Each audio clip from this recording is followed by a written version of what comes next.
What's up, guys? We're back with a full slate of MLB action here on Tuesday, May 7th. Guys, things worked out pretty okay there on Monday. We ended up with a 6-0 day. We cashed our biggest pick of the day on the Rangers minus 130. We cashed Cleveland minus 116, the Royals minus 139, Seattle, Minnesota. We hit the under in that game. The Dodgers minus 1.5. That one came through. And the Timberwolves, they won in an absolute blowout. We were on them plus 5.5. So absolutely perfect day. Things do not work out that well very often. We'll take it for sure. So let's just see if we can keep things rolling here and find some wins on a big Tuesday slate. First, do me a big favor and hit that like button. It's a great way to show some support for the channel and all the work we put in every single day. If you're new, go ahead and subscribe. It's 100% free and can keep you from missing out on these picks. Our videos are sponsored by StumpTheSpread.com. Click the link in the description and go over there and join our free email list and check out our top confidence plays on all the major sports. Comment below with all the bets you're looking at today and we will give you our best advice on all of them. We respond to absolutely every single comment, so let us know anything you want to say about my picks, these videos, or anything you see here. As always, our final picks will be in the pinned comment down below. Now let's get into our first game of the day, the Detroit Tigers going on the road to take on the Cleveland Guardians. The Tigers come into this game fresh off of a tough loss, a 2-1 loss there in game one. We were on Cleveland in that one, so that felt pretty good. We see the Tigers are currently sitting at 18-17 on the season, so not exactly having a great time. They've lost 4 games in a row now, so not really smooth sailing for them. They're handing the ball in this one to Kenta Maeda. He's off to a 1-1 start with a 5.02 ERA, but he's been pitching well lately. Over his last 2 starts, he's gone a total of 11 innings, giving up 7 hits and only a single earned run, and that was on a home run. He's had 10 strikeouts over that span and 0 walks, so he's definitely been looking better here after getting just like obliterated there by the Texas Rangers. That was all the way back on the 18th of last month, though, so we're not really going to hold that against him. He's been pitching well here lately, and he probably feels like he's in for a decent start here, although he's going up against a tough opponent. The problem here for the Tigers in general, though, has been their offense. It has not been looking good lately. They've scored 1, 3, 2, and 1 runs over their last 4 games combined, or in total, so just in general, not looking great right now. We don't see anybody off to a very good start for them hitting the ball, so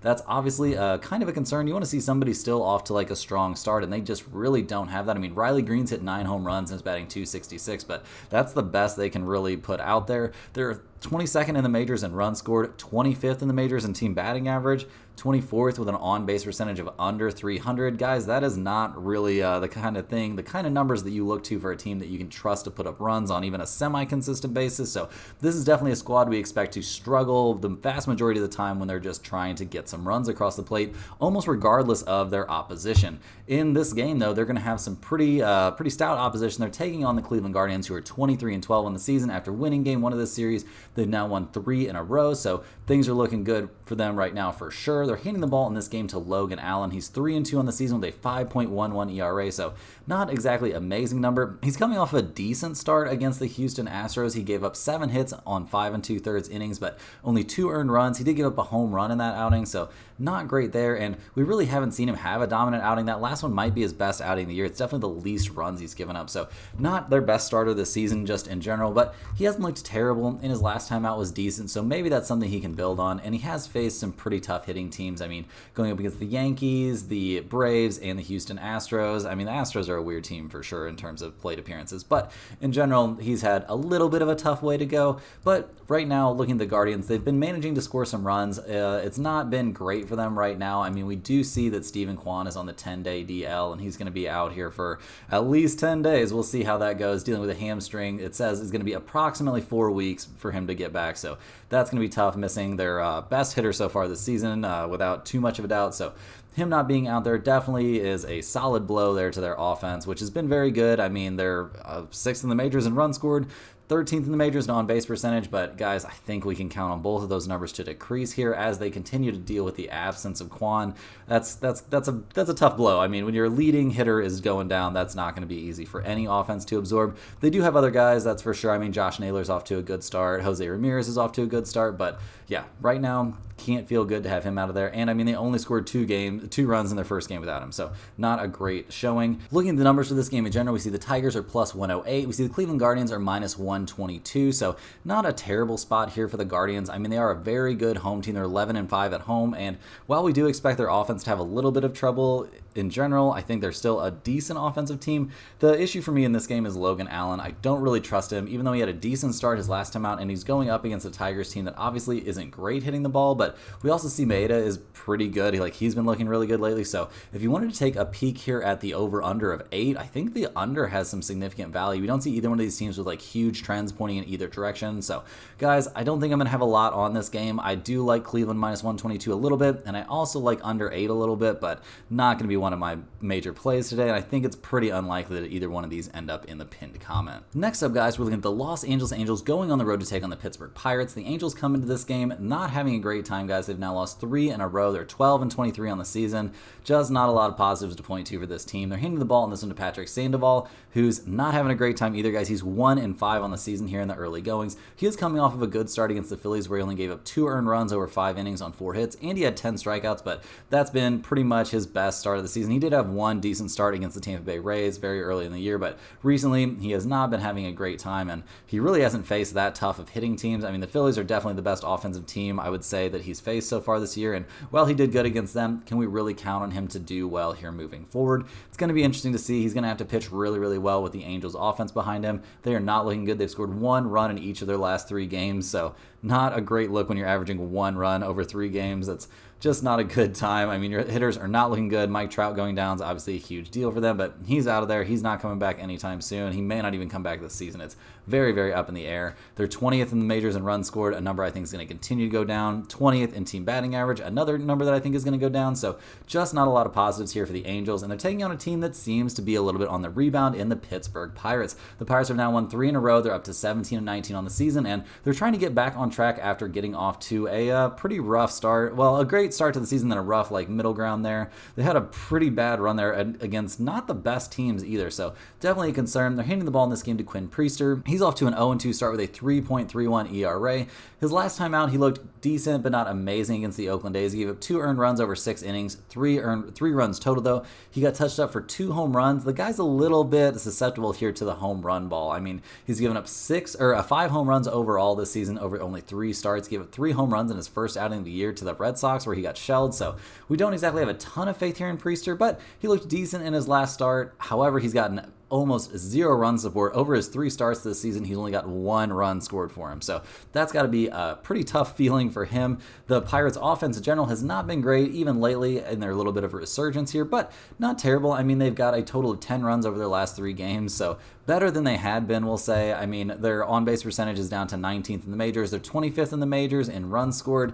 Just kind of a tough look right now. They don't have any hitters really off to a great start. Nobody's really killing it right now. We did see Alvarez hit his first career grand slam, so that was nice, but yeah, not a ton of things going the right direction here for the Pirates bats.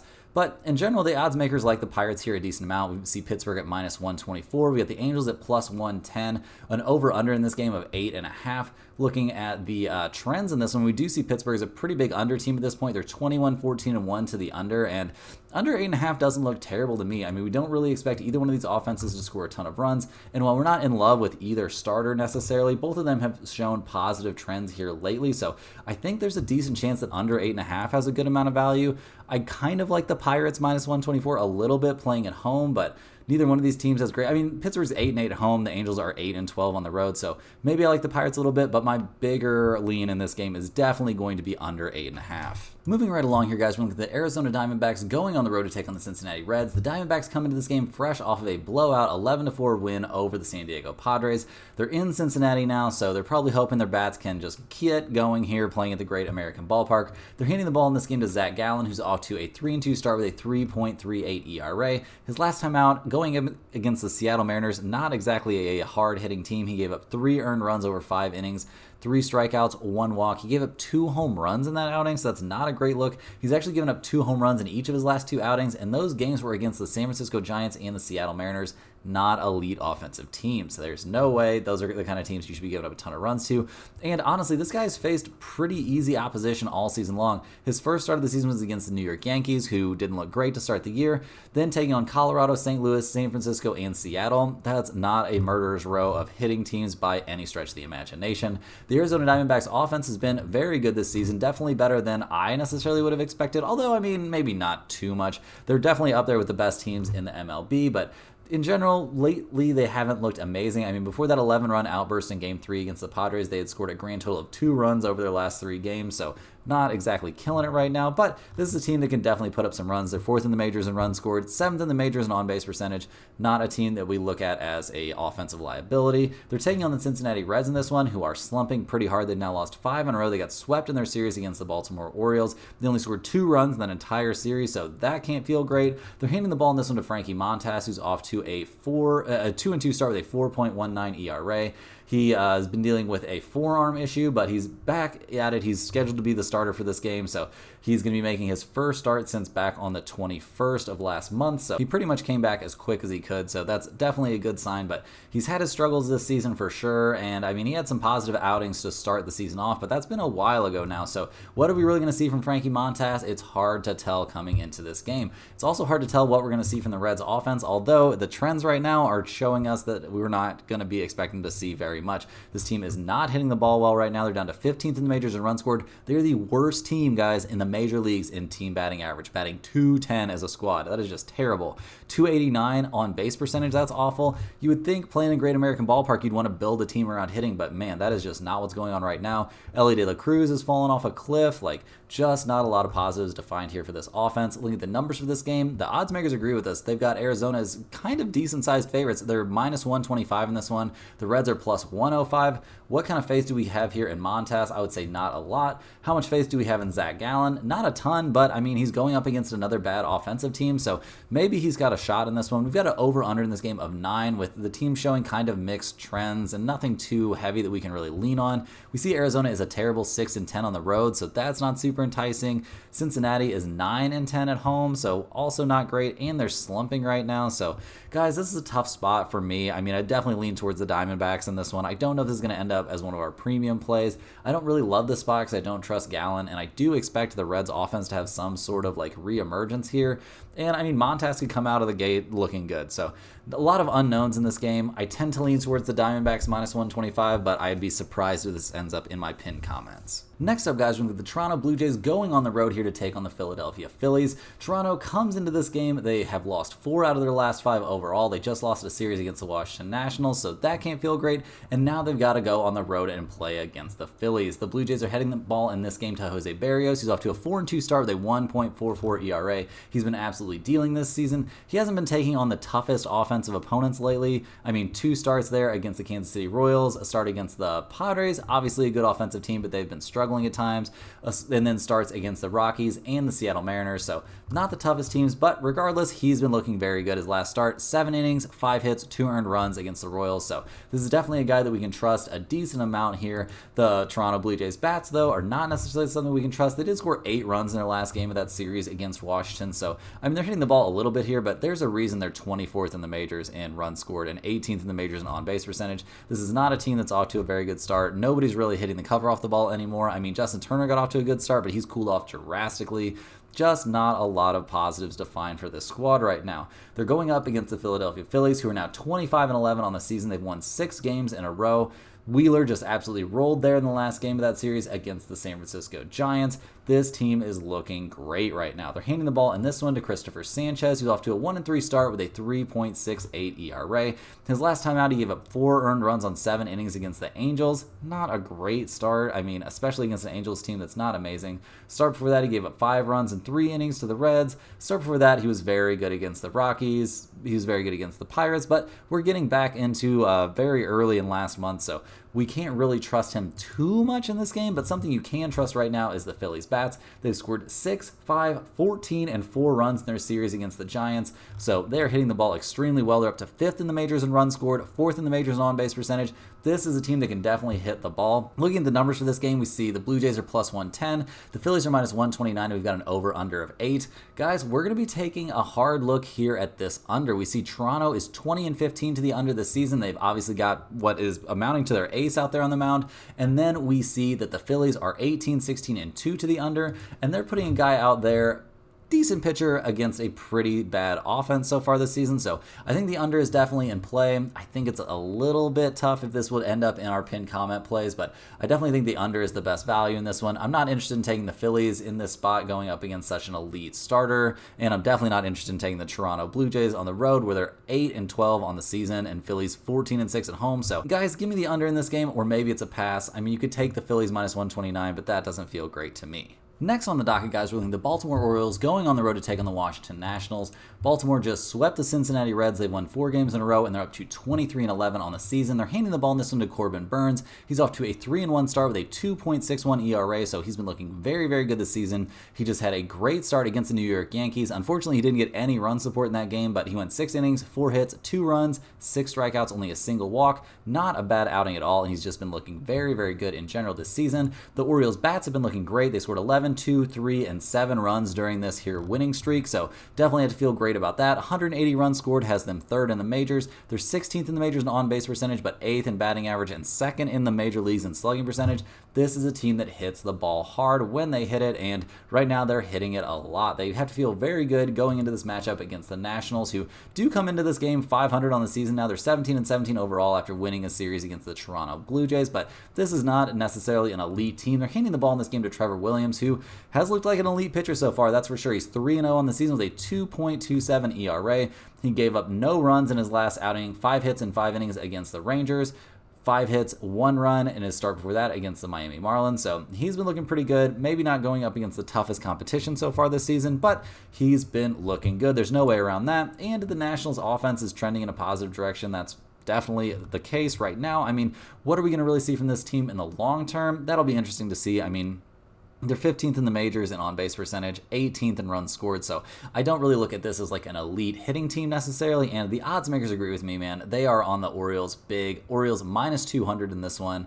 We've got the Nationals plus 188. We've got an over-under of 8.5, and I don't know, guys. It seems a little tough here with Trevor Williams on the mound. Like, he's been very good this season, so I'm definitely not interested in the Orioles minus 200. That's way too steep of a price, despite the fact that Baltimore is 11-4 on the road. We see that Baltimore is an over team. They're 17-14-3 to the over. Washington is 17-15-2 to the under, so not huge trends there. I mean, both of these teams have been hitting the ball really, really well. They're about to face pretty elite pitching, so it's tough to see the over being a good bet, so I tend to lean a little bit towards the under, but this is a game that I'm not seeing a crazy amount of value on. I mean, if you wanted to maybe look at Baltimore against the run line, you could, but I mean, even though they've been a really good road team, they're hitting the cover off the ball. Do we really expect them to continue hitting the cover off the ball here against Trevor Williams? Like, that seems like kind of a big ask to me. If you take Baltimore minus 1.5, you can get them at minus 120, but that's not really something that I'm interested in. So this game might kind of be a pass to me. I tend to lean a little bit towards just going ahead and taking Baltimore minus 200, but a flyer on the Nationals plus 188 doesn't sound too bad to me either. So this is kind of a pick your own poison situation. I don't have a great lean on this matchup. Moving right along here, guys, we got the Chicago White Sox going on the road to take on the Tampa Bay Rays. The White Sox come to this game fresh off of a loss to the Tampa Bay Rays in Game 1 of this season, and while they did somehow win 2 out of 3 in their series against the St. Louis Cardinals, they're only 8-27 on the season, so not looking too hot. And they're handing the ball in this one to Michael Soroka, who's 0-3 with a 6.48 ERA, despite coming off of a couple of pretty decent starts, a good pair of starts there, both of them against the Minnesota Twins, but both of them in games that we eventually saw the White Sox lose 6-3 and 6-5, but he has to feel better. Things were looking very dark for him in the early goings, so, I mean, I guess he's looking a little bit better, and I guess the White Sox offense is looking a little bit better, but things did not look great there in Game 1 of the series, losing 8-2, so this continues to be an offense that's among the worst in the majors, basically the worst team in the majors in general, so not a team we can really rely on to score any runs. And they're going up against the Tampa Bay Rays, who come into this game, they're playing a lot better, guys. They've won 4 in a row. They swept the Mets and opened up this series with a win, so that has to feel pretty good. They're handing the ball in this game to Zach Eflin, who's not off to a great start. He's 1-4 with a 4.17 ERA, but he pitched relatively well against the hard-hitting Milwaukee Brewers in his last start. 5 2/3, 6 hits, 3 earned runs, not a disaster. He had 6 strikeouts and no walks in that game, but he's had some hard luck. He did get kicked around by the White Sox once this season, so that can't feel amazing. He gave up 9 hits, 5 runs, in 6 innings of work. So maybe this is like a spot we could find here for the Chicago White Sox, given that they have some positive history here against this pitcher. But the Rays have been hitting the ball quite a bit better. They scored 8, 7, 3, and 10 runs in their last 4 games. So that's got to feel good. We see Rosario hitting over 300. We see Paredes hitting 7 home runs, batting .285. This team is 19th in the majors in runs scored, 12th in the majors in batting average, and 17 there in on-base percentage. So this is a team you can trust to put up some runs. Looking at the numbers for this game, we see the White Sox are plus 205. The Rays are minus 245, which is a pretty crazy looking price to me. We've got an over-under of 8.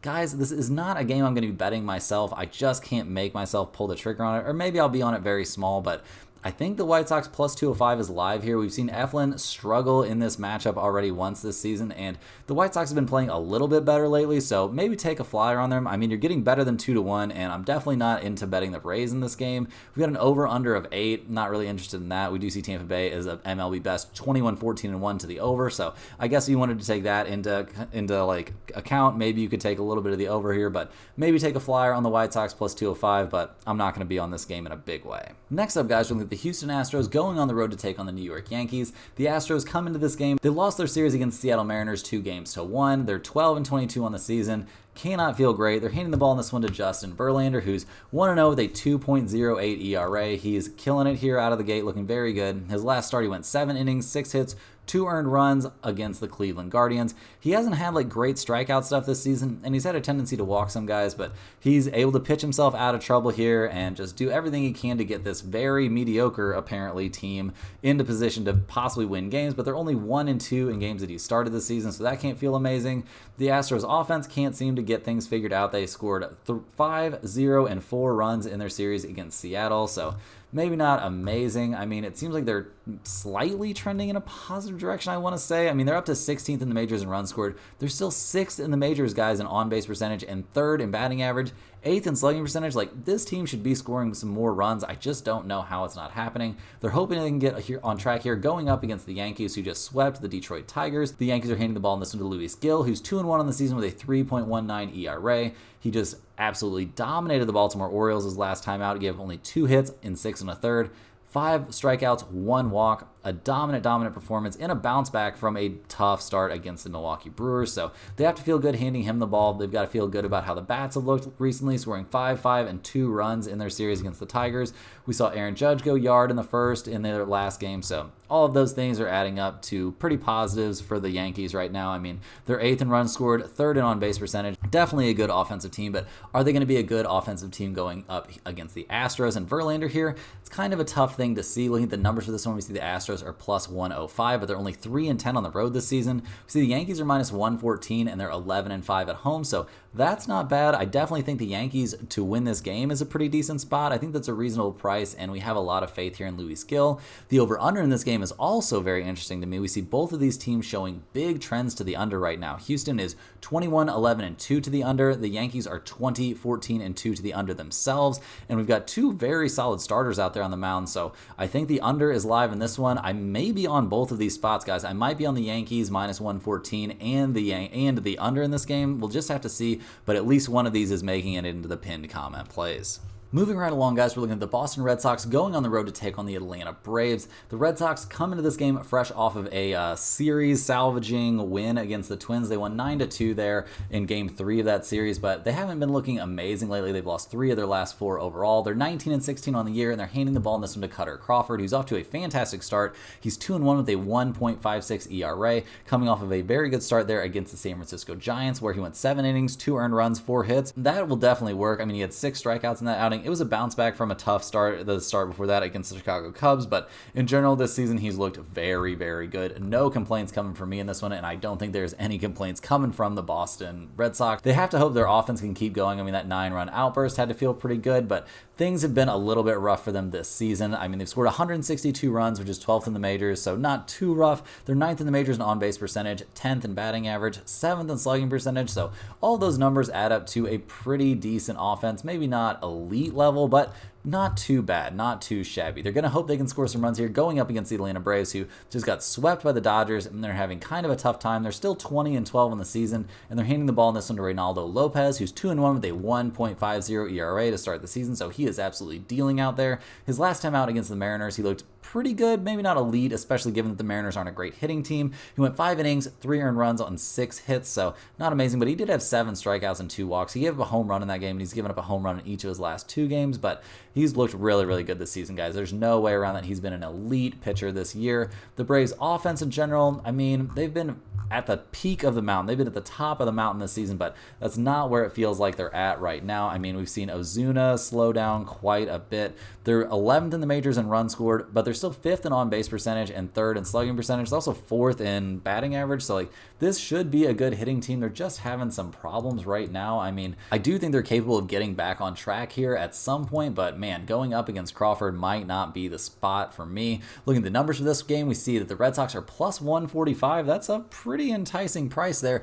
We see the Braves are minus 167, and we've got an over-under of 9 in this game, with both teams showing slight, not aggressive, but slight trends to the under. We see the Red Sox are 12-7 on the road, so not a bad road team at all. We see the Braves are 11-4 at home, so a very good road team. Guys, I like the Red Sox in this spot a decent amount. I mean, Crawford has been so good this season overall. He hasn't gotten a ton of run support, and it is the case that the Red Sox are only 2-3 in his starts this year, but he's looked really, really good. You're getting almost plus 150 on him. Like, that seems pretty reasonable. I'm not interested in the over-under, and while Lopez has been a very, very good starter of his own, I mean, I don't know, guys. This is tough. This is a very tough spot. I think I'm going to be on the Red Sox in this one, given their good price, but there's also reason to be on the under here, I suppose, with both offenses not having the best time lately and 2 very good pitchers on the mound. So there's a lot to choose from in this game, guys. I tend to look towards the Red Sox plus 145, and if you wanted to take a taste of the under, that'd be okay with me. Next up, guys, we look at the Milwaukee Brewers going on the road here to take on the Kansas City Royals. The Brewers took the loss 3-2 in game 1 of this series. We had the Royals in that one, so it felt pretty good for us. Milwaukee's hit a little bit of a rough patch here. They've now lost 3 in a row. They're 20-14 on the season. They hand the ball in this game to Colin Ray, who's off to a fantastic start.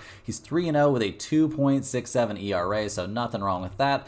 Coming off of a very good start here against Tampa Bay Rays, where he gave up 0 runs. It was a bounce-back spot, so he needed to pitch well in that one after getting kind of knocked around there by the Yankees, but he's had a very good season, and generally he's taken advantage of some rather weak hitting teams to look pretty good here, and I mean, just in general, the guy's been throwing the ball well. There's no way around that. The Milwaukee offense, though, has had a little bit of a rough stretch. I mean, they scored 3, 5, 0, and 2 runs over their last few games here, so not looking amazing. Not the offense that we've grown to see or grown accustomed to here this season. I mean, they're 9th in the majors in runs scored, 2nd in the majors in on-base percentage, so not a team that's had a long drought, but right now it just doesn't feel like they're swinging the hottest bats to me. They're going to need to score some runs here going up against the Kansas City Royals, who won game 1 of this series. They're now 21-15 on the season, and they're handing the ball in this game to Seth Lugo, who's off to a dazzling start, guys. He's 5-1 with a 1.60 ERA.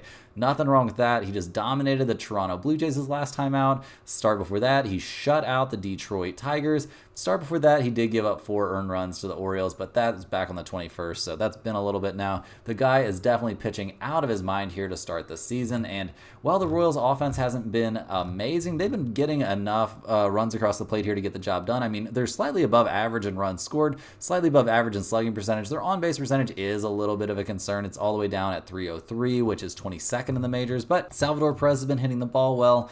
We've seen Garcia hit at the ball pretty well. This team, they find a way to win games. I mean, they used a 7th run rally to get that game 1 win over the Brewers just last night, so I think we can feel pretty decent about the Royals' bats in this one. Looking at the numbers for this game, we do see that Milwaukee is pretty good on the road. They're 13-6 on the road. They're plus 110 in this game, and we see the Royals are minus 129. We've got an over-under of 9 or 8.5. Guys, it's almost becoming a system play here to take the under in Royals games. They're 22-11-2 to the under. We only saw 5 total runs scored in game 1 of this series. Do we expect a ton more runs to be scored in this one with 2 pretty good starters out there? I don't really think so. guys, if you can still find a 9 out there, go ahead and jump on that. I think this is a very good spot. I don't think we're going to see a ton of offense once again in this game. We may not even see a ton of offense here in this series unless the Brewers' bats really come back alive. So go ahead and give me the under in this game. If you're destined, you're just determined to take the side, I like the Royals a good amount, but I think I like the under quite a bit more. Next up, guys, we're looking at the San Diego Padres going on the road to take on the Chicago Cubs. San Diego comes in this game fresh off of a Game 1 win. They won 6-3 over the Cubs in that one. We saw Yu Darvish come out and look fantastic. 5 scoreless innings in that one, so it looks like he really is healthy getting back out there on the mound, and the Padres are up to 19-19 on the season. Not exactly where they wanted to be, but they're hoping they can build on this a little bit. They're handing the ball to Randy Vasquez, who's not off to a fantastic start. He's 0-1 with a 5.87 ERA. He's going to be making his 3rd start of the year, and guys, he just got shelled by the Colorado Rockies. In his 1st start of the year, we saw him give up 4 runs in 5 innings against the Toronto Blue Jays, so despite going up against some pretty gettable opponents, he has not got them. He has not looked great.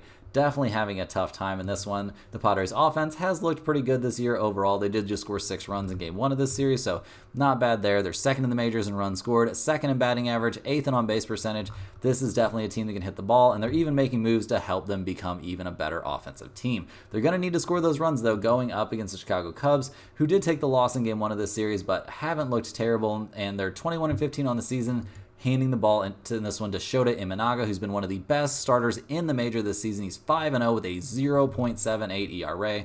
Last time out, he shut out the New York Mets over 7 innings, 3 hits, 7 strikeouts, only 1 walk. Start before that against the Red Sox, he did give up 5 hits and 1 earned run on a home run, but other than that, he looked amazing. The guy has just been lights out this season overall. There's no way around that. He's looked fantastic. He's a short left-hander, and he is just a monster out there. We see the Cubs offense only scored 3 runs in Game 1 of the series, but in the last 2 games of their series against the Milwaukee Brewers, they scored 6 and 5 runs in that one respectively. They're 6th in the majors in runs scored, but they're 18th in batting average and 12th in on-base percentage. So there's reason to think they've been getting a little bit lucky to score some of these runs, but guys, with Imanaga out there on the mound, I think they're in a very good spot. We obviously have 0 faith here in Vasquez. We don't have that much faith in the Padres bullpen either, so go ahead and give me the Cubs in this one, -134. They're an MLB's best 12-4 at home this season, so that has to feel pretty good. We've got an over-under of 9 in this game. I'm not too interested in that, but definitely give me a bite here. The Chicago Cubs -134. That's a pretty reasonable number, and when you've got Imanaga on the mound, there's no reason to pass on that. Next on the docket, guys, we got the Seattle Mariners going on the road to take on the Minnesota Twins.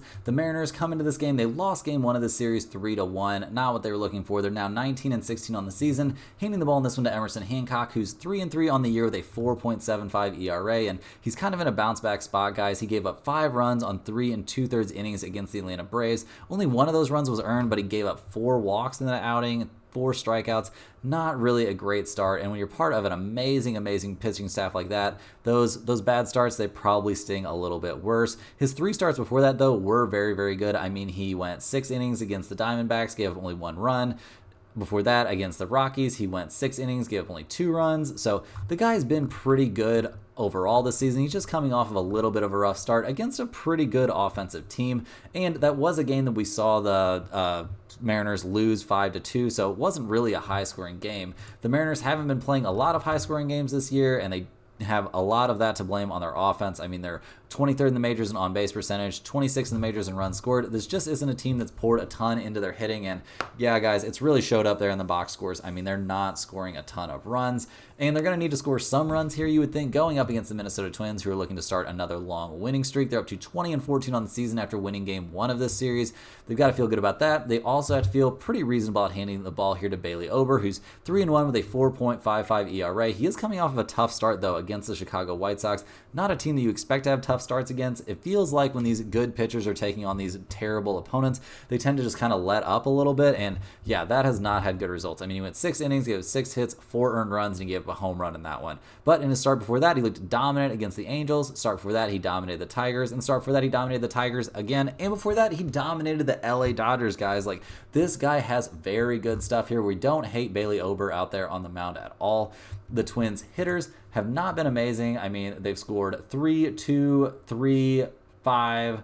Like, not a team that's going to be putting up a bunch of big, crazy, crooked numbers. They're 14th in the majors in runs scored, 11th in the majors in on-base percentage. They're not terrible. They're not a horrible hitting team, but they've been feasting a little bit here off of bad pitching opponents. And, man, the Seattle Mariners are not a bad pitching team at all. Looking at the numbers for this game, we see the Mariners are plus 125. The Twins are minus 140, so fairly sizable favorites in this one. The odds makers have a lot of faith here in Ober, and we're going to take that into account when we're looking at our bet on this game, which is going to be, no shocker to the people who have followed this channel for a long time, the Seattle Mariners Minnesota Twins under in this one. Seattle is 24-8-2 to the under, an MLB best number to the under this season. We see the over-under sitting at 8 in this one. This is just a system play, guys. We have to go ahead and take the Mariners and their unders in this game. There's no reason not to. Ober's a good starter. We see Emerson, Hancock with good stuff, generally speaking. So we're going to take the under in this game. I think offense will be at a premium, and that should be no surprise to anyone.